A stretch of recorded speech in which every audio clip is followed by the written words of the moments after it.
Anthropocène. Tramway C2, direction Manche-Blanche et Saint-Priest-de-Bel-Air. Anthropocène. Radio Anthropocène. Anthropocène.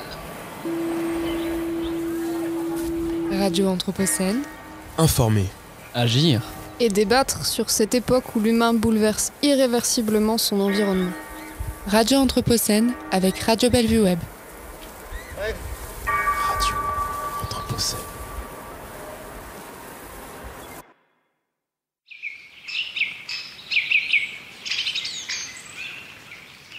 Directive sur les habitats naturels.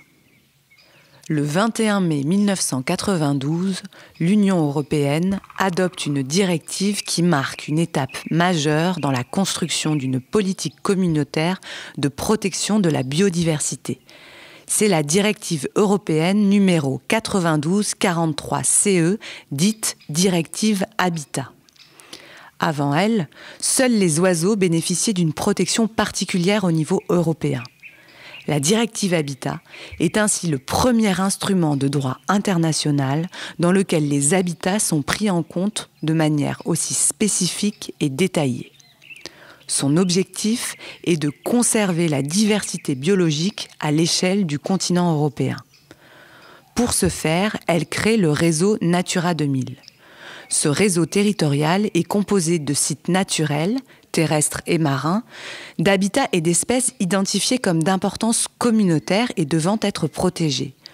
Ce sont les zones spéciales de conservation couplées avec les zones de protection spéciale déjà désignées au titre de la directive Oiseaux de 1979. La définition de ces sites et de manière générale la mise en œuvre de la directive ne s'est pas fait sans heurts. Mais aujourd'hui, Natura 2000 est le plus grand réseau écologique au monde.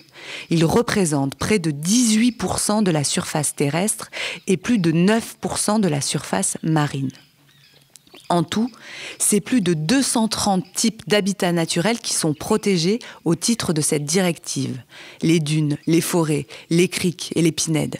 Plus de 1000 espèces animales et végétales sont concernées. Les ours, les lynx, les marmottes, les dauphins, les phoques, mais aussi certaines espèces d'orchidées sauvages ou certaines rosaces.